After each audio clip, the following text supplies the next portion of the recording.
NFL betting show here on the Grueling Truth Sports Network. I'm your co-host for tonight, Dan Kornhauser, and I'm joined by my fellow co-host, Indiana Hoosiers legend, championship winner, and just all-around great guy, Steve Risley. Steve, happy hump day. How you doing? Happy hump day, Danny. Going to be a nice smooth sail today. I think we've lost our anchor. We've lost our captain, our leader, our fearless leader, Mike Goodpaster. He's currently in another part of the country. Panama City or Pensacola? It's something with a P, I think. I don't remember. Florida. He's down there, yeah. But they're in a football tournament. I think they're playing for a national championship. I believe his team was the underdog coming into the game. They're playing tomorrow at 11 o'clock Eastern time. I'm very curious. They're in there. He's probably in his prep now, the final prep before game starts and all this excitement tomorrow. Wait a minute. It's 8 o'clock in Pensacola. He's asleep. He's asleep. He's eating a slab of ribs and gone to bed. Listen, there's worse things, man. I'd love to slab of ribs right now. I hear you. Anyway, let's jump right into it. We've got an exciting slate of games this week. A lot of potential playoff matches and games with playoff implications. So let's start right at the top with the Thursday night football game. The Cincinnati Bengals at the Baltimore Ravens. Baltimore is currently favored at -3.5.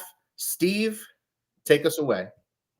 Yeah, I tell you what, this is a huge matchup. This has tremendous playoff implications for Cincinnati. They cannot afford to keep losing divisional games, let alone games, period. They've got a pretty tough schedule to play going out, unlike some other teams that they're battling with right now. Burrow's looking good. Lamar Jackson, he seems to be not playing his best, but he's playing well enough and he's moving that offense, and they've revamped that offense and they keep winning.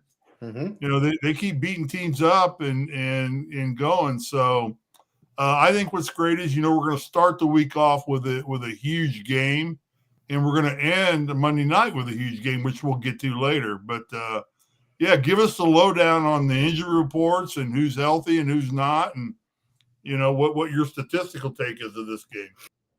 So for me, this is a pretty straightforward game, I feel. Both teams are stacked. Baltimore is totally healthy at this point. They're dealing with no new injuries. Offensive tackle Ronnie Stanley, linebacker Trenton Simpson, and cornerback Marlon Humphrey. I don't think they practiced today, but I don't think they're going to miss the game or anything like that. We have to keep an eye on T. Higgins for the Bengals with a hamstring injury. Sam Hubbard for the Bengals, also pass rusher with an ankle injury. I believe they're out as of this point. And I know Charlie Jones, another receiver, is questionable. So didn't Joe Mixon go out with some back issues in the game last Sunday? I don't know if he came back in or not. He's not on the injury report at this point. They update this fairly often throughout the day, throughout the week. I think this last update, the last update was within the hour. So, so he's going to play. Yeah, I know. When skimming through that game, they said that he had gone down with a sore back and kind of hobbled off the field, but I didn't go back to it. It's a good look it's a good look that he's not on the injury report. That helps. That's really good. He's going to play. I don't think the Bengals, they're going to get through it right now. They can't afford not to have their best guys on the field because, they're really realistically probably looking at a wild card berth and not a divisional championship at this point in time. Baltimore 7-3, and what is Cleveland 7-3 as well, or are they 6-4?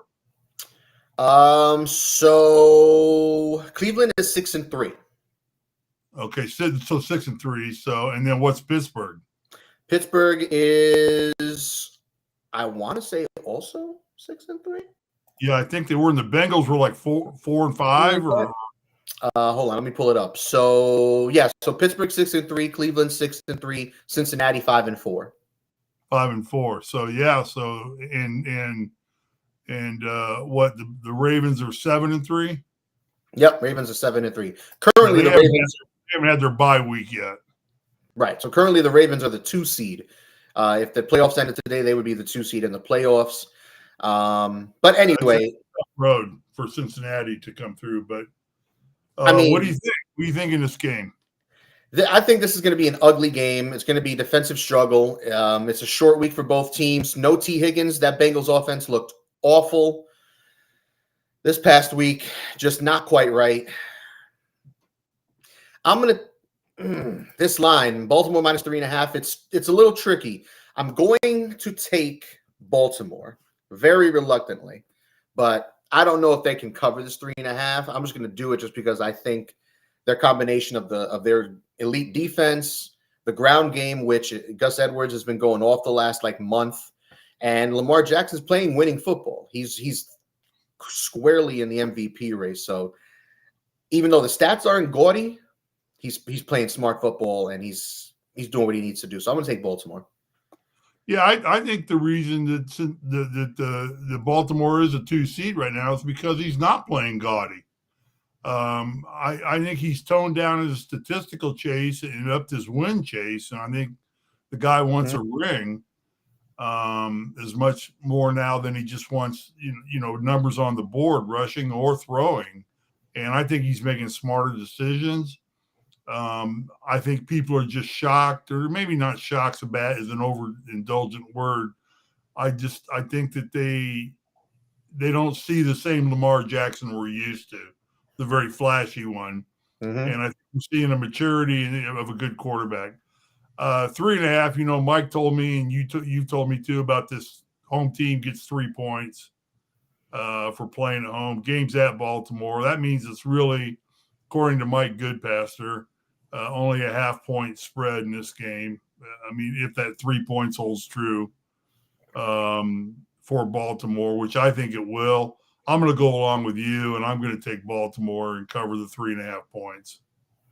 All right, so we're both going Baltimore, and we have a couple of comments. One from some nobody named Joe here. Let me see here. Okay, so yeah, Joe. Don't be talking about the Bengals or the AFC North. Then he called me dumb for picking Baltimore. And then our leader, our fearless leader, shut up, Joe. Thank you, Mike. Thank you for sticking up for us. And then, in typical Mike fashion, he's like a Sour Patch Kid. First he's sweet, then he's sour. What is Goodpaster doing on putting comments in if he can't get on and join us? You know what? You must not need that much internet for or texting or whatever. Maybe it's different for video. Do you miss him? I miss you, Mike. Yes, it's weird. Yeah, I miss you too, Mike. Even though I'm not even going to say you're a DA. He's a dumbass. I'm just going to say we miss you. And now Joseph Michael says Joe says he's going to turn the show off now. Huh? Joe's saying he's going to turn off the show now because I said Lamar Jackson is playing MVP caliber football. Guess what, Joe? Is that a loss? Huh? Is that a loss? Oh, what? Joe leaving? No, not at all. He sucks, and everybody knows it. I don't know. He sucks. We've offered a lot of people to be guests on this show, and Mike hadn't offered Joe a shot at being guests. So, sorry, Joe. We love you, Joe. I think Lamar Jackson is in the MVP caliber as well. He is. I mean, the stats aren't crazy. Only 10 touchdowns, thrown 5 picks, 2,100 yards passing, but he's completing over 70% of his passes. He's averaging 7.9 yards per attempt. Yeah. So it's not just him throwing little slants and 5-yard outs and running back screens and letting the other players do everything with the ball. He's pushing it downfield. He's been accurate. He's winning from the pocket more than he's running around doing crazy shit. I mean, he's only run for 100 yard time thus far in 10 games. Yeah, I think it's. I love this. I love this Lamar Jackson. I mean, I'm gonna see if the Colts can trade for him. I mean, why not? A guy can dream, right? Let's move on to the next one.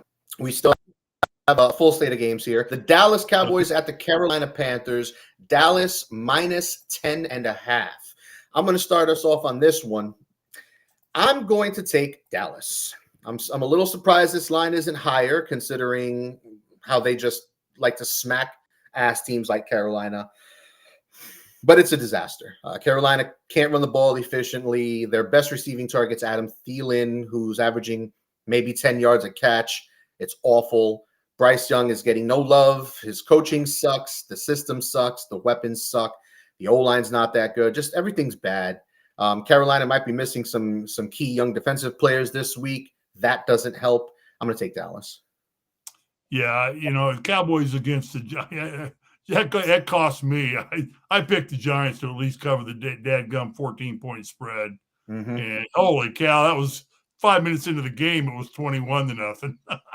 I'm like, that game was over early. Actually, it was minus 15.5. Kornhauser on this one. Cowboys are up there for 640 yards. You know what it seems to me, Dan, and comment on this if you want to, but the Cowboys seem to be a team right now that's feasting on bad teams. But they're really struggling a little bit with the better teams. They went to San Francisco, and San Francisco beat them. I don't know, has Philadelphia, they played Philly. Did Philly get? Philly got them, didn't they? Yeah, so in terms of I think this is a team right now that's maturing. Mm-hmm. They're learning to play without Elliott. But they're absolutely feasting on these weaker teams like New York and Carolina. And I don't know if that's given us a false sense of security about this team being better than they maybe really are, or if they're just becoming that good. I mean, I thought Dallas would be a force at the beginning of the season in our preseason picks, and then, they kind of mollied around a little bit, and now they've lit the candle again, but they're playing weaker teams right now. So what do you think? Dallas is a tough team to figure out because you're right. They have been feasting on bad teams. The teams they've won, they've blown out the Giants twice, the Rams, the Jets, New England, blown these teams out of the water. Yet they got blown out by San Francisco. They lost at Philly in week 9 before the Giants game. You're not wrong. And looking forward, the rest of their schedule is favorable in that sense. They do play at home against Philadelphia. They play at Buffalo, at Miami, and then against Detroit. But other than that, Carolina this week, Washington twice, Seattle can be had. Hell, Buffalo can be had. So it'll be interesting to see how things go in this second half. Since, again, they play potential playoff teams. I'm very intrigued about that Detroit game in week 17. But the other thing is that the Cowboys are only 2-3 against the spread on the road, and they're going to Carolina and 10.5 points, But Carolina just looks hapless. I mean, crap, the Colts beat up on them. And if the Colts can beat up on you, you're no good. You're not wrong. So you're going to take Dallas? I'm taking Dallas, and was it 10.5? Dallas minus 10.5. Yep. Yeah, I would suggest that's probably a pretty solid bet right now. All right. Based on the history of what the Cowboys are doing this year, I expect them to be up 14 in the first quarter. Oh, boy. Yeah, that would surprise no one. But I'm a dumbass. So the good pastor's probably already texting that out right now. Risley, you're a dumbass. All right, moving on to the next one. We've got the Pittsburgh Steelers at the Cleveland Browns. Cleveland is currently favored minus 1.5, but they got a bit of bad news today. Yeah. Star quarterback Deshaun Watson is going to miss the rest of the season due to shoulder surgery. Apparently, there was some shoulder discomfort. I'm not sure if this is connected to him missing a game or two or whatever it was a few weeks ago. But regardless, he's getting surgery. It will be season-ending surgery. They're going to start their rookie DRC this week. Comes at a bad time because Good Pastor wrote an article right after the week 10 ended, stating that the Browns are a playoff contender if Deshaun Watson could stay healthy and keep that level of play up. They were down a pretty hefty margin, and they came all the way back, and Watson was impressive in that game. Well, they had moved up on the power rankings too, but that was before the announcement Deshaun was hurting out. I mean, they're playing some physical, AFC North football.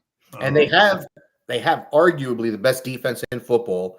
Yeah. And it's ugly. It's going to go to waste. Elite running game, elite defense, good special teams, and now their quarterback's down. I don't know. This game. 1 point. Yeah, that's a tough one. So it's Pittsburgh or Cleveland -1.5. I'll go first, and I'm gonna take the Steelers based on coaching. I'm going to take this. And PJ Walker coming in to replace Deshaun Watson. I think it's got to be a little deflating to that football team. Not much, but a little. But what's Pittsburgh's coach's name? Can't draw on the blank. Mike Tomlin. Mike Tomlin. Yeah, I just think he's a good coach in these types of games. He gets his team ready to play, and with only a 1-point spread, I think Pittsburgh. I think he can find 2 points in this game and cover that spread and win this game. So I'm going to take Pittsburgh and the 1 point. All right, Steve. We are in lockstep. I'm going to take Pittsburgh as well. And for me, catch you that way. What's that? I can't catch you that way. Nope. We'll see what happens going on. But so far, it's 3-up. And we both agree on all three. I'm going to take the Steelers as well. When are we getting good pastors picks? Is he going to wait and give them to a Sunday night? Yeah, maybe. We'll see. But yeah, no. So I'm going to go Pittsburgh's mostly because, like I said, Watson's out. Watson being out. The Steelers do have a good defense. Watts should just run amok in this game. And the Browns are starting a rookie quarterback. You know, those guys always deal with their issues. Pittsburgh is a tough opponent, even though Cleveland's at home. And like you said, Mike Tomlin's one of the best coaches in the NFL, top 3. He'll exploit Walker. I guarantee you. He'll set things up to exploit Walker, and Walker being a rookie quarterback. And I mean, no slam on Walker. It's tough situation to come into to play a playoff caliber game with playoff implications, and to be having not had a lot of experience in that position, reading defenses. Oh no. It's not Walker. It's going to be Dorian Thompson-Robinson, the former UCLA quarterback. Oh, okay. That they drafted, I think, in the 4th round. But regardless, everything you said still stands for him. He's a rookie, not used to reading these defenses, playing against the number 1 overall defense and number 1 against the pass. It's anyway. Moving on. So we both go with Pittsburgh in this one. Let's go to Chicago at Detroit. Now, Detroit is favored in this one, -8. Steve, I'm going to start with this. This is my squad. I'm going to take Detroit. I don't know if Justin Fields is going to be playing in this game or not. It's expected that he's going to be playing. He's missed the last, 4 weeks due to a thumb injury, but he was a full participant in practice today. So that's a very good indicator that he's going to be playing. If he does, this could be a slightly tricky game for the Lions, but even if he does play, Detroit's playing excellent football on both sides of the ball. Their offense is one of the best. When they play at home, they're a totally different team than when they play on the road. They're good on the road, but when they're at home, this offense takes it to another level. Goff takes it to another level. In terms of injuries, the Lions don't really have any to worry about. Nothing new that we already didn't know. No guys of importance missing practice thus far. So both teams are coming in really healthy. As far as the Bears go, the only one worth noting was Tremaine Edmonds, the star linebacker they signed this offseason from the Bills. He was the only Bears player who did not practice today. So with all that, I'm going to take Detroit. Steve, are you going to take Chicago? I got to read these comments. Good pastor. Joe says Dan's a big dumbass for him to be too big a dumbass for him to be on. Mike says actually he's offered Joe to come on all the time. Joe's laughing his ass off. Okay. For all the reasons you said, I'm taking Detroit. I don't care if what's his name plays quarterback for them or not. I don't think it's going to make a hill of beans difference. I think right now the Lions are one of the top 4 or 5 teams in the NFL. Now Mike's going to call me a dumbass, but Fields coming back. If he comes back, I don't think he's going to be rusty. His hand's still going to be somewhat stiff holding the football. They're going to get a lot of rain up there, which is going to make he's got to grip harder.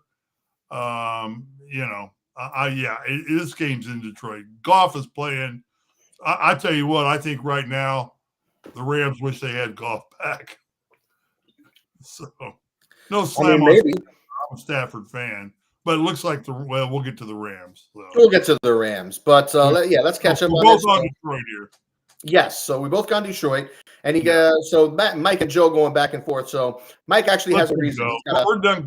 We're done commenting on those two idiots. Well, Mike's got a team meeting, and the internet sucks where they're staying. So he has reasons. You know, Mike's got to learn to get rid of his Macintosh and update to a newer computer that has a little bit better internet. He still has an old Mac, the original Macintosh. Return of the Mac. Return of the Mac. That's not the words, but whatever. Actually, a lot of money for that one. LA Chargers going to Lambeau Field to face the Green Bay Packers led by Jordan Love. The Chargers are currently favored -3.5 in this game. Steve, are the Packers going to upset the Chargers at home this week? I don't know if it'd be an upset, truthfully, because the Chargers are all over the map. I think the Chargers have just terrible coaching issues. One of the worst. They're losing games because of coaching decisions here. I think Herbert doing okay. They should. Green Bay 3 times now, giving up over 200 yards on the ground. The Chargers are pretty strong on the ground. From what I see, and I see a lot of the Chargers out here, they're a better football team than they're showing. They're strong defensively. I'm going to go ahead and take the Chargers in this one and give up the 3.5. Gonna take the Chargers. All right. My spreadsheet's a little slow here. This is really ugly, Steve. This is really ugly. No, we're going down the list. You and I. It's 5 games. It's 5 in a row. I mean, I don't know how anyone can pick Green Bay at this point. Similar to what I said last week about the Patriots, or 2 weeks ago, whatever it was. The team's just is not quite right. Now, that being said, the Chargers love to give up big plays on the ground. Yeah. Their run defense has been a problem for the last couple of years. They have done nothing to make it better, not personnel-wise, not coaching-wise, not schematic-wise. They're just – I don't understand how you can have a team weakness like this, such a glaring weakness, and it's not a positional issue. Like, for example, the Bengals offensive line. They've been trying to build the offensive line for years. It still sucks. Joe Burrow's still getting drilled. They still have trouble running the ball. How much of that do you put on coaching? How much you put on that on the players? In this case, they just can't stop the run. There's no reason for it. I don't get it. They got studs. With the Chargers, there's no adjustment. I mean, I get all the Chargers games like I would get the Colts games in Indianapolis. Mm-hmm. And, it's an LA team, it's an LA market. They don't change hardly anything. I mean, they just have stayed status quo, which I think has been their downfall because it's, like you said, or you pointed out, the weaknesses, they're not recognizing that and making changes that are necessary. I don't think this is a team talent problem. I think the Chargers have a coaching problem. And I think they'll probably rectify that at the end of the season. All right, so we both go with the Chargers here, and the Packers could be sneaky. 3.5 is ugly. Maybe the Chargers win by 3 and piss us both off, especially if Green Bay can run the ball. But Jordan Love sucks. I think that's going to hold that offense back. Moving on, Arizona at Houston. Houston favored -5. I'm going to take Arizona here because for me, even though Houston is the better team, they've been playing better all season for the most part. C.J. Stroud has been playing like a top 10 quarterback, even as a rookie. Arizona's got Kyler Murray back. And I know Mike doesn't like Kyler Murray. I know he thinks he sucks. But the fact of the matter is when your starting quarterback, the star that you just gave a fat long-term contract to, comes back, and he looked pretty damn healthy last week for his first game back in about a year. Well.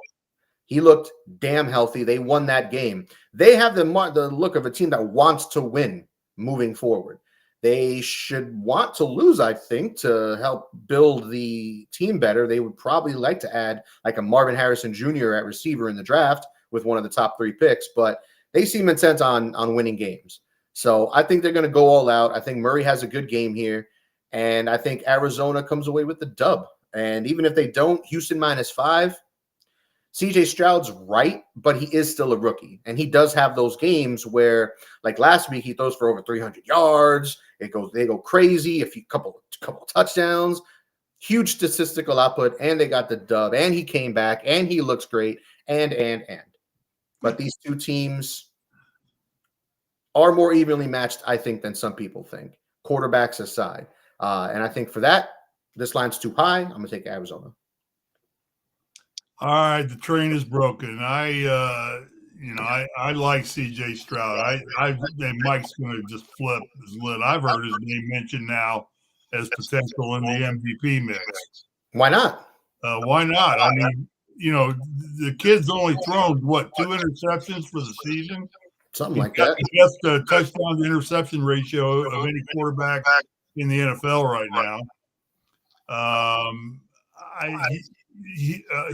Houston is in a dogfight for playoff position, making the playoffs. What are they? 6-4 or 5-4? One game behind Jacksonville Jaguars. Yeah. They're a half a game ahead of the Colts, who are 5-5. But they're, I think, a much better team than the Colts right now. 5 points is a lot. That scares the heck out of me. But I'm going to go ahead and say Houston's going to win the game, and I think I'm going to say they're going to win and cover the spread. So I'm taking the Texans in this game. All right. So you got the Texans. I've got Arizona. I'll make the chart look all pretty and share it later once we're done. So let's move on. Slam on Arizona. I think Arizona looked good for Arizona. I think bringing back Kyler Murray is a good thing, but I just think Houston has a lot to play for, and they've got the juggernaut rolling as good as that team can right now. Man, the AFC South is actually a close race right now because in our next game, the Jacksonville Jaguars are hosting the Tennessee Titans, a pivotal divisional matchup between two rivals, and Jacksonville coming off of a really ugly loss. I don't know if you saw, Steve, but there was like a video clip of Fred Warner talking to his teammates or whatever, I guess talking some shit. And at one point when they were lining up, he's like, oh, they don't know what they're doing out here. And one of the Jacksonville players is caught on the audio saying, yep, we don't. That's not a good look. I mean, it's one thing when you're getting your ass stomped in on TV for everyone to see. Yeah. And you're frustrated and you feel like it should be a closer game, playing a team that had been struggling in recent weeks, just to get completely just blown out, just embarrassed. They were frustrated, but that's not a good look. Now this line is Jacksonville -6.5 against Tennessee at Jacksonville. I'm going to take the Tennessee Titans here. This just feels to me like a typical Titans game where they're not the better team, but they always seem to have one good game against Jacksonville a year. And this could be a game where we're in November. Derrick Henry, my Titans fan buddy Greg, loves to remind me how Derrick Henry is money for the most part in November and December. He always has a couple of good weeks in November every year, 200-yard game against Houston or something crazy like that. And he is due. Henry has struggled for the most part this season, been very inconsistent. And last week he got shut down and the Titans offense looked bad. I think maybe Jacksonville wins. It wouldn't surprise me if Tennessee won, but I don't like the 6.5. So I'm going to take Tennessee. Okay. We're into the third week in November, and I haven't seen Derrick Henry do anything spectacular yet. Mm-hmm. And we're going into the third game in November. So I don't know if maybe your theory has worn its time out a little bit. Levis is down to completing only 50% of his passes in the last few games. Both losses. Titans, here's the big thing. Titans are only averaged 11 points a game in the last two games. Both losses. They are not putting points on the board.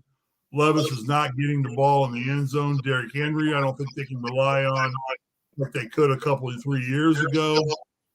I think the Jaguars are going to be embarrassed about what happened on the field and off the field. I think that they're a good enough football team. I think they shake it off and they come back and win this game. I think they'll win it by at least a touchdown. So I'm going to take the Jags on this. All right, so you're taking Jacksonville against Jacksonville -6.5 at home against Tennessee. Jacksonville wants the automatic bid into the playoffs. There's Houston. The Colts are wise close, and the Colts have an easy schedule.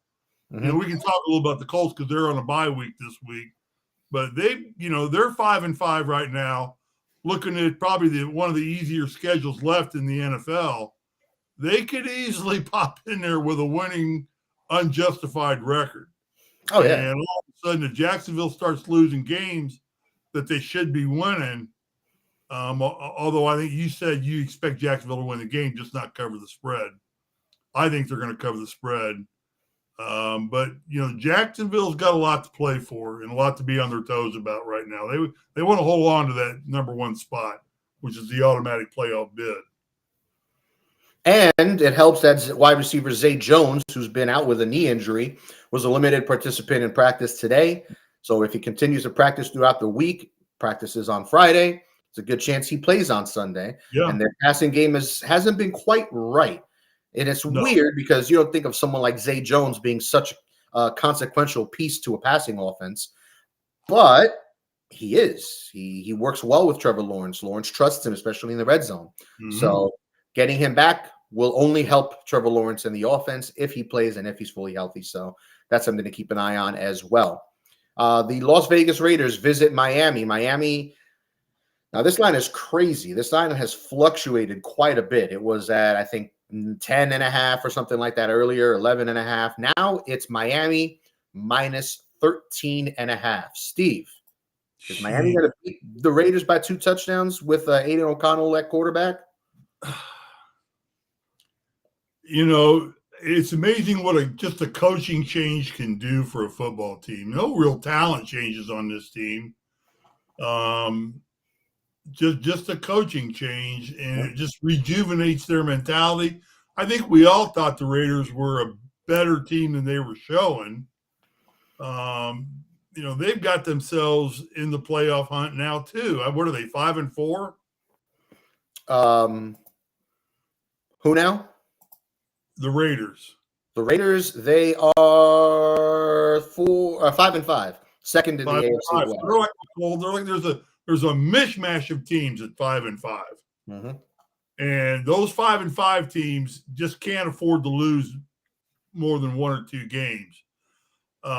Miami has not played to the potential we saw them play early since they got hammered. Who was it by? San Francisco? Was it San Francisco that hammered them, or Kansas City? Kansas City beat them 21-14 in London. Okay, and maybe that's a game, but they come off. Who'd they beat by 70 to whatever it was? I can't remember that. Broncos. Then they come back and lead, I think, the next week, and they just don't seem to be the same football team that they were in the first half of the season. I think the Dolphins win this game, but I don't think they cover a 13-point spread. I'm just going to say I think the Raiders are going to play them hard. They're going to play Raider football. They're going to play physical. I think the Raiders keep it in the game within 13 points, and they'll cover the spread.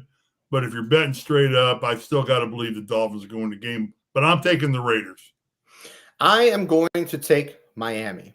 Now, I'm going to take Miami because, Steve, you know how earlier we were talking, I forgot who it was, but the team that's good against bad team. Oh, the Cowboys, good against bad teams, blow them out, bad against playoff caliber teams. Mm-hmm. Yeah. Miami is the same thing. When they play bad teams, they blow them out. Denver blew them out. The Giants, Carolina, I don't think the Raiders are that good. Okay. The coaching change gave him a boost of energy, but that's Jimmy Garoppolo, and he's not even playing. he sucks. That the coaching change will only carry them so far. Like that sort of energy Yeah, boost from getting rid. it's an emotional thing. Yeah, that sort of energy boost you get from getting rid of a head coach that the whole team fucking hated and the whole it just wasn't working in the building. That fades after a while. And they can't run the ball real well. Jacobs is averaging under 4 yards a carry. They got a rookie quarterback who I know Mike loves Aiden O'Connell, and I think Aiden O'Connell can be a useful quarterback, but I think he's more of a backup type than he is a top 32 starter in the NFL at this point. I don't see it. Mike sees it differently. I trust his judgment, but this team's not that good. Their offensive line struggles. Their defense is not that good. What do you think about the last two games? The Raiders of what they've averaged, 33 rushes a game, last two games, and 150 yards rushing.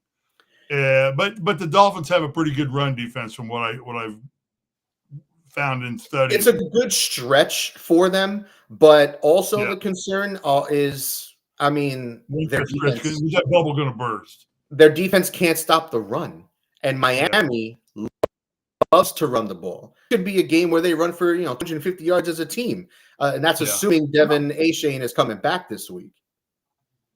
Yeah. So, well, I could get burned on this one, but I think 13 points is a big spread for a team that's been pretty hot the last two games. And you're right, because they're playing on emotion, they can cool off a little bit. But so we're opposite on this one too.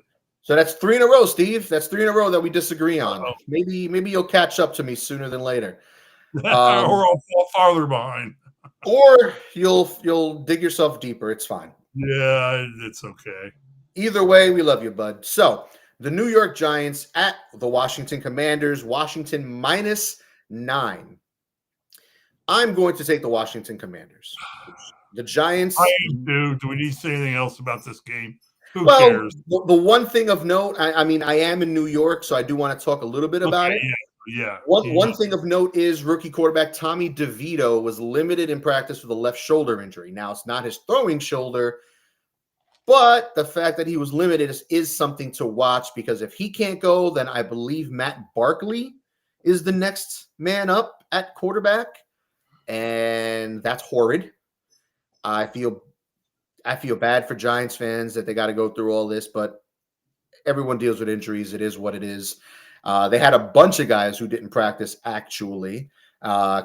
Studs across the roster. Now, I don't think this will affect their playing status this week, but Kayvon Thibodeau, Bobby Okereke, Evan Neal, Dexter Lawrence, Jalen Hyatt, Adoree Jackson, none of them practiced today. All with different issues, a few guys dealing with concussions and whatnot, but it is something to keep an eye on, because if the Giants are going to be without DeVito, who's not that good, who's not good at all to begin with, and they got to go to Barkley, Barkley in the backfield.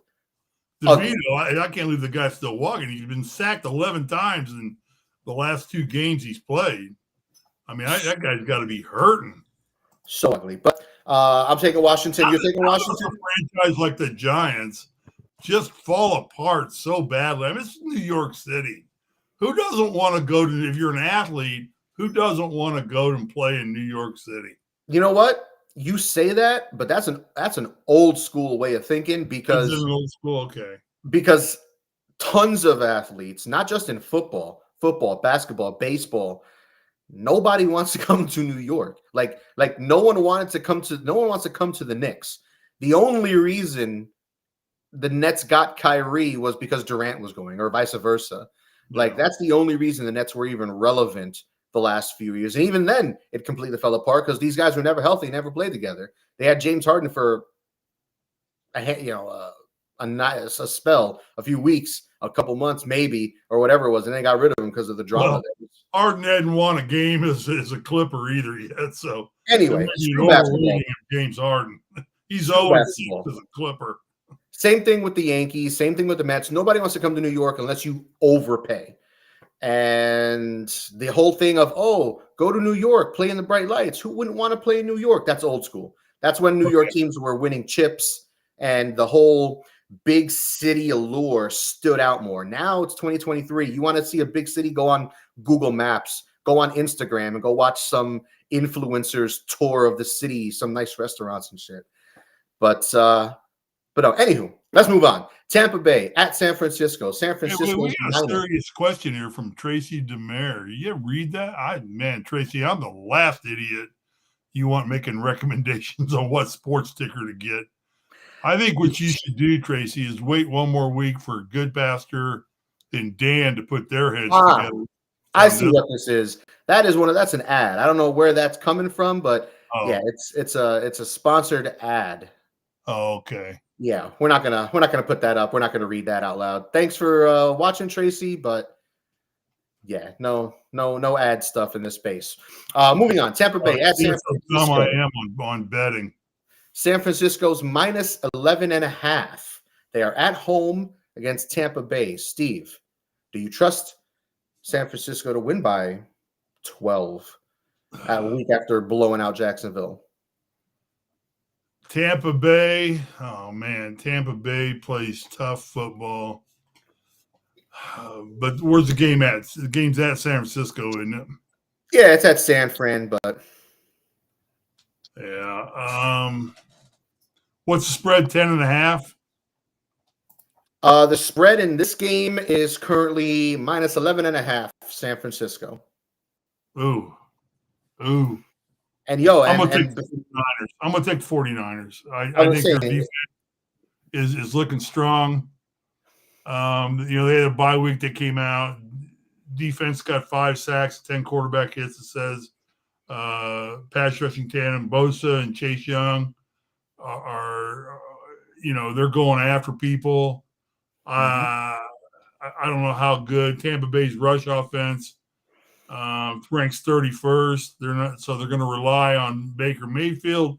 Disaster. Mayfield's all over the place. I like Baker Mayfield. I'd love to see Baker Mayfield do well in the NFL. I think he's good for the NFL. But I think if you look at it statistically, just on what little limited knowledge I have of it, I think San Francisco is 11 points better than Tampa Bay. And then they're playing at San Francisco too, which should be raining like cats and dogs up here. Plus, I got the city of San Francisco cleaned up. The president of China is in there today with Biden, and the governor spent all the money we had left and kicked out all the homeless out of San Francisco. I was just going to say, got rid of all the homeless people. Oh, yeah. So Xi now thinks San Francisco's the Golden Gate City again, which is a bunch of trash. All the homeless will move back in Monday. Yeah, so, they're just taking a little hiatus. Yeah, funded by the government. Funded by the. They bought them all tickets to Disneyland. Why not? Fuck it. They're parking their tents outside of Disneyland and getting admission. They got a 2-park hopper. California Adventureland and Disneyland. We're flying migrants all over the country. Let's fly some homeless people to Disneyland. Just fly them down to LA and let them go to Anaheim. Let them go to Disneyland. Yeah, I'm gonna give up the points and take San Francisco in this. I'm gonna take San Francisco. I'm gonna take San Francisco as well. Now that Deebo Samuel is back, I was questioning last week: is someone like Deebo Samuel really the engine that makes this offense run? One can say after last week's game, yeah, it looks that way. Because when he plays, this offense looks totally different. When he doesn't play, they can't move the ball for whatever reason. Sacrificed McCaffrey. McCaffrey's touchdown per game streak ended. Mm-hmm. He was tied to 17 or 16 with some other famous player. Something like that, yeah. Yeah, they were talking about it, and they kept trying to get him a touchdown at the end, but I remember, they ran it a few times, like in a row after they got stuffed to try to get it. Yeah, they got and he couldn't go anywhere, and I don't know that I'd want to keep it going, knowing you're manufacturing a touchdown for me anyway. Yeah, you know what? If I'm not earning it, to hell with it. The record's done. Stats still count, man. Fuck it. Yeah, I know. Different schools of thought. We got 4 games left. The New York Jets at the Buffalo Bills. Buffalo is favored minus 6.5. I'm going to start this one off, Steve. I'm going to take Buffalo. Now, I don't want to because, let's be real, Josh Allen, despite putting up impressive passing stats, passing touchdowns, running the ball efficiently, scoring rushing touchdowns. I mean, the man's on pace for, 5,000 total yards and like 45 touchdowns or something like that. Ridiculous numbers. But he can't stop turning the ball over. Since I think I saw that was like 2017 or 2018 or something like that, he leads the NFL in turnovers. And every year, seemingly the last like 3 years, he's either near the top of turnovers by a quarterback or at the top. Can't do it. It doesn't matter how good you are, how much of a gunslinger you are, that you can make all the throws, make all these crazy plays, you got the arm talent. That don't matter. If you're throwing at least a pick a game, or you're throwing one pick and losing one fumble a game or something crazy like that, your team's not going to win. Buffalo's dealing with a ton of injuries on defense, struggling with identity on the offensive side. Oh, and they just fired their offensive coordinator. They needed a scapegoat, I guess, because, again, statistically, the offense is one of the elite offenses in the league. They're one of the top teams in EPA. They're one of the top teams in yards, one of the top teams in scoring. They're a good team statistically, offensively. It's just the turnovers are such a big bugaboo. On the flip side, I have zero confidence in Zach Wilson. And a little nugget is Josh Allen doesn't lose that many back-to-back games on a year-to-year basis. Every year for the last like 3 or 4 years, he's lost back-to-back games once a season. And that's already happened. So I don't see him losing another back-to-back game. They're going to win this game. It's going to be ugly. But why not win by a touchdown? The Jets aren't that good. Are they even going to score 10 points? Buffalo shouldn't have a problem with this.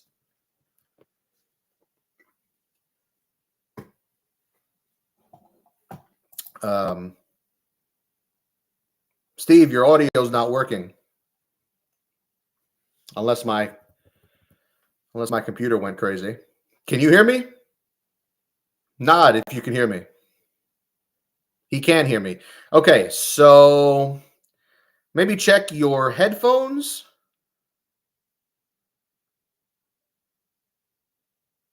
Nope. Nothing. We're having technical difficulties with Steve Risley. So, Steve, we're gonna do this the ghetto way real quick. You're gonna jump out? All right, jump out. Can't hear you, bud. So whatever you're gonna do it. Maybe just give me your pick for this game. Do you want the Jets? No? No, he does not want the Jets. Okay. So I'm going to write down the Buffalo Bills for you, Steve. I also got the Bills. So after our little streak of 1, 2, 3 different games, picking differently, we're back on to 3 in a row where we agree. Nope, I'm still not hearing you. I don't know if it's on my end or. You hear me now? Yes. Ah! Were you muted? Did you press the mute button? Yeah, I hit mute. I hit the mute button. Dumbass. God, so old. Okay, so. All right, okay, let me say this. Here's what I know. The last 3 home games that these two teams, that the Buffalo's played against these two teams, against the Jets, the last 3 times they played them at home, the Jets, the Bills have won by an average of 11 points a game. New York right now this season is 4-2 against the spread as an underdog. And New York's defense still travels, even though their offense is struggling. And the Bills are struggling putting points on the board because of turnovers.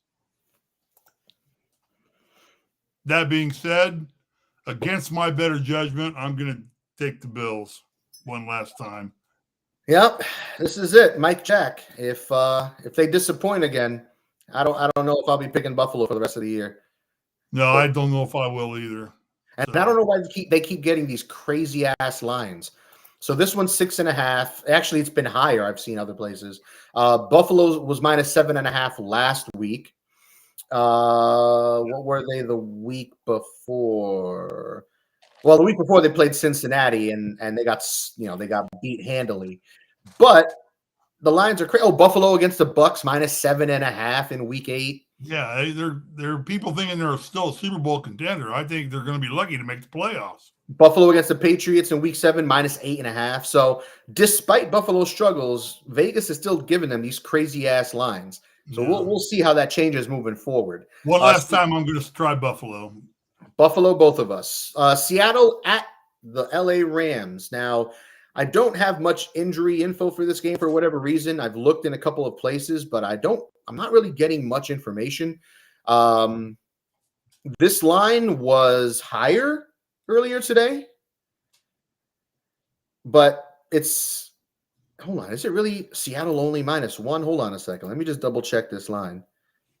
Yeah, it's Seattle -1. So, Steve, Rams, Seahawks. -3.5 was a little bit easier. -1. Yeah, I know, but when it was -2.5, a little bit easier pick. Mm-hmm. -1. There's still a chance that Stafford could be back. Although, again, when you come back with a thumb injury, it takes a game or two to get that work. I know when I played quarterback in high school, I dislocated my thumb a couple times, and that sucks. The worst part of it was coming back. I mean, was playing in the game. That's when it hurt the most, was actually taking actual snaps in a game. As I recall, when I dislocated, nothing like your hands kind of stinging. You look down, your thumb's pointing toward your elbow and not toward the end of your fingers. You go, oh, that's not good. Second time, I just grabbed it and snapped it back in on my own. So actually, I found some info. So it looks like Stafford, Ernest Jones, and Rob Havenstein, they're starting right tackle. They have all practiced. They're all expected to return after missing week 9. So that's good news for them, I guess. That's good, yeah. And I don't, I was even more concerned if the Rams were going to go with Carson Wentz. Yeah. Gross. I know. I mean, they hired. Why they signed Carson Wentz is absolutely beyond me. I guess they need a body there. They needed a body there. They'd rather have a body there that can call plays. Exactly. That's about it. And Wentz, it's not like Wentz isn't physically talented. He's just I think he's a mental case. He is. He's a who's the guy that got drafted second after Walter Robert Griffin Jr. No, Peyton Manning. Leaf, Ryan Leaf. Right, he's a Ryan Leaf, a kid that had immense talent. Just he's a mental case. Well, for him, I think the injury is what broke him. Well, I'm not saying you're right. Leaf was probably a nutcase. Leaf was just an asshole. A nutcase, yeah. Yeah, he was just a. Wentz just kept getting injury after injury after injury. I mean, plays like 2 games for the Colts and goes down, and So and then Irsay blames everything on Wentz. Irsay, you know what? Irsay just likes getting tacos in the nude at 3:00 in the morning. It's fine. Hey, don't knock it till you tried it. I've done it with him. So. Who says I haven't gone naked in the middle of the night to get food? That's totally normal when you're young and reckless, right? Yeah. So. We're going streaking through the quad and into the gymnasium. Everybody's doing it. So, Steve, who are you taking? You look so disturbed. Are you taking Seattle -1, or you think the Rams are going to do it with Staff coming back? I'm going to take the Rams on this one. I think the Rams are basically just playing for pride right now. I don't even know what their record is, but it can't be good. Spoiler alert, they're butt cheeks. Yeah, and I think they're playing for Donaldson or Donald, whatever, because I think this is probably going to be his last year. Yeah, I think he's had enough of this crap. They're 3-6. They're playing for they're playing for pride. That's all. And I think that the game's at SoFi, which means there'll be more Seattle fans there than anybody. So my wife calling me, asking me what I want for amateur hour. Put your shit on silent. I know. Terrible. I'm going to take the Rams and give up the point. I'm going to take Seattle. Just a better team. I don't care that Stafford's coming you're back. right. I don't care at all. And I love Staff. But anywho, Denver hosting Minnesota. Denver -2.5. Suddenly Denver's relevant. They've won a couple games in a row. They look good. Their defense is playing better. Russell Wilson's playing good football. He's statistically similar to Lamar Jackson. It's not pretty, but he's playing efficiently. And Denver might be on the right track here. Are you buying it? Denver minus 2.5?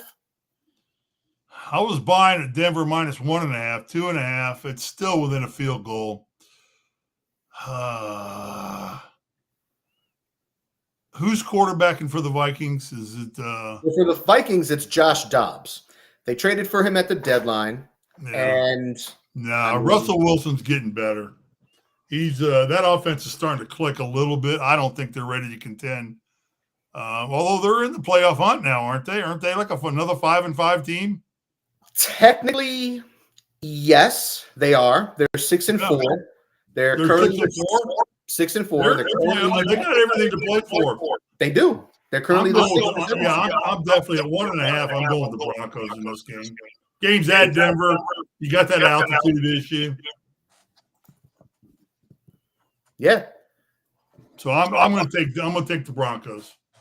I am going to take Minnesota because Denver's burned me enough this season. Mm-hmm. It's been well established on the show that I've been on their bandwagon. I was a conductor on the bandwagon train, but I'm done with that. I'm not picking Denver. I'm going to go Minnesota plus 2.5. Philly at Kansas City. Kansas City minus 2.5. I'm going to start us off on this one. This is the matchup of the week. This is a potential Super Bowl preview, as both of these teams are currently the number one seeds in their respective conferences. The Eagles only have one loss. The Chiefs only have 2 losses. The Kansas City just beat Miami in London. Just everything lining up perfectly for a marquee matchup. This is the Monday night game. Finally, an elite Monday night football game. I'm so excited for this game. My boys, we're going to the bar. We're going to have wings at our favorite wing spot. See my buddy who's bartending that night. It's going to be a shit show. It's going to be great. I want to take Kansas City. I want to take Kansas City so bad, but I'm going to pick Philadelphia.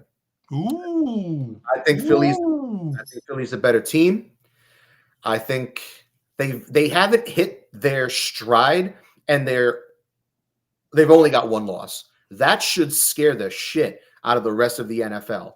Because when this team gets on the same page all around, because right now I think San Francisco is the best team in the league all around.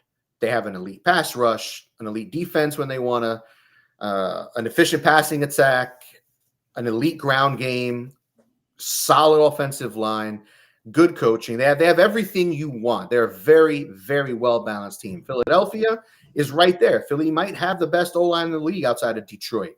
They've got Jalen Hurts, who's one of the elite quarterbacks in the NFL. A.J. Brown, who's been going off. I mean, absolutely balls to the wall, seemingly every week the last month and a half.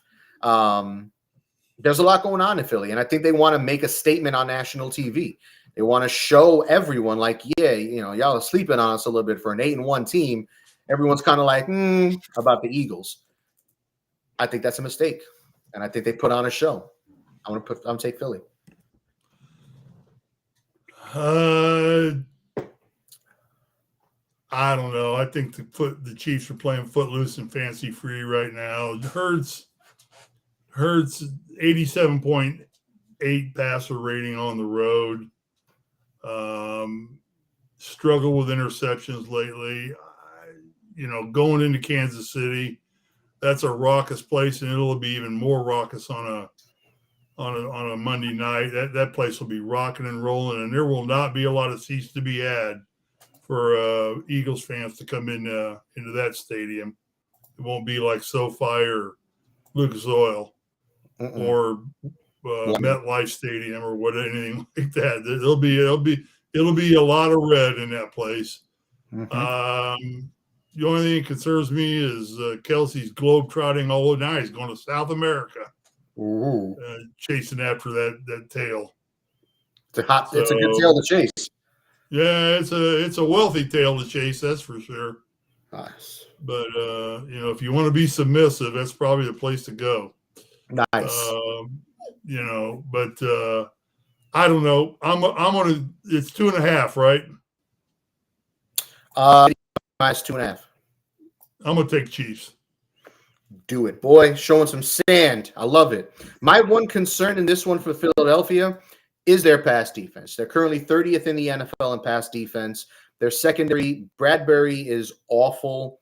Darius Slay is hot and cold. One play, he'll shut down that side of the field, maybe even get a pick. And then one play later, he can get burned for a 50-yard touchdown. So they're 30th. Mahomes will eat you alive too. Mahomes can eat you alive. And that's the thing. Mahomes has shown the fact that Travis Kelce got shut down in London by Miami, and he completed passes, I think, to like 9 different receivers that day. They were able to move the ball. Mahomes, I mean, he's shown it before, but the fact that he showed it in London when Kelce got completely shut down, Pacheco wasn't really doing much. Mahomes had to do it all. He had to figure it out. You sound like a man who's trying to talk yourself out of picking the Eagles. Nope. Once I make a pick, I make a pick. I mean, everybody gets one, and you know how I feel about Mahomes. But yeah, I'm going to take Philly. So okay. I got the Chiefs on this one. Let me see how long it takes me to make this pretty. So, Steve, let me ask you real quick. Yeah. Top team in the NFC right now is who? San Francisco. Top team in the NFC is, I'm sorry, the AFC is who? Boy.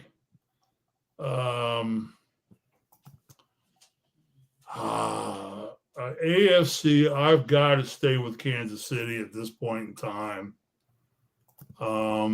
Everybody else is not faltering, but they're playing even football. I think Kansas City is still got more weaponry with Mahomes doing things. Like you said, 9 different guys he hit when Kelce was shut down. He's a playmaker, and they can put points on the board. So I think it's San Francisco and Kansas City right now. Okay. How about you? For me, what do you got? In the NFC, I'm going to go San Fran. I mean, like I said, they're the most balanced team, in my opinion, in the league right now when they're on. As long as Purdy ain't turning the ball over, I don't know how you can go against that team, especially if they're healthy. Kittle, they got to stay healthy. McCaffrey. McCaffrey's got to stay healthy. Bosa's got to stay healthy. Trent Williams at left tackle. Like all these guys, if they're healthy, Debo's got to stay healthy. Mm-hmm. No, they have issues, but as they're playing right now with a full complement, I think, and Detroit is right on their heels. I love Detroit. Yo, you were the only one of the 3 of us to pick Detroit to win their division. So, I mean, kudos to you. They're on that path right now. And if the playoffs started today, they would be the number 2 seed, which they're a solid football team. There's no joke about the Detroit Lions right now. As a man wearing an old-ass Lions jersey, Roy Williams, the wide receiver, not the safety, wide receiver. Seeing them as a number 2 seed at 7-2 at this point in the season is mind-blowing. That'd be great. It's mind-blowing to me. I'm thrilled about it. Detroit's in the region of Indianapolis, so it's a team you rooted more for than against. I have seen this before. I want to say 2013, maybe 2014. They started 6-3. They ended up losing like 6 of their next 7 games or something like that. Now, totally different regime, different system, different players, etc. Totally different situations. But I mean, you're a Colts fan, so you know what I'm talking about when I say there's certain things when it comes to your team that you just remember and can't get out of your head, and it haunts you. For me, it's the one of the seasons that they were actually supposed to be good. They started out great, and then they shat the bed. Been there, done that. I'm not getting my hopes up. Maybe they lose this week to Chicago, and here we go. # same old Lions. But I'm going to go San Francisco as my top NFC team, and I want to be different, but it's hard to go against Kansas City. They're playing well. They've only got 2 losses. Baltimore's coming off of an ugly L where they gave up way too many points that they were up by. I don't trust them right now. I definitely don't trust Jacksonville, Miami. Pittsburgh doesn't belong. And I love what Tomlin's doing, but I don't think Pittsburgh belongs. Cleveland's going to be out with Watson down. And then, I mean, if it's not Cincinnati, Cincinnati's on the outside looking in right now. So is Buffalo. I don't expect that either of those to continue, but stranger things have happened. So I expect Cincinnati to be a real threat if they make the playoffs as long as Burrow's healthy. But for now, right now, November 15th, I'm going to say Kansas City. Is there anything else that you want to say, Steve? No. Look forward to getting Mike back. Good job leading us today. We talked about being a 30-minute show without Goodpasser. We're an hour and 5 minutes into it. Listen, that's what happens. We got stuff to say. We got stuff to say. Got a good slate of games this week. And we got some good football. That's some right. Good football games this week. Dig in and watch these games. That's right. So I'm currently in the process of making everything pretty and all the symbols and stuff together, and it's proving a pain in my ass because my little iPad thingy here is slow for some reason. Well, maybe it's all the porn I'm watching here. I don't know. Hold on. You're not alone in that one either. Okay, it's done.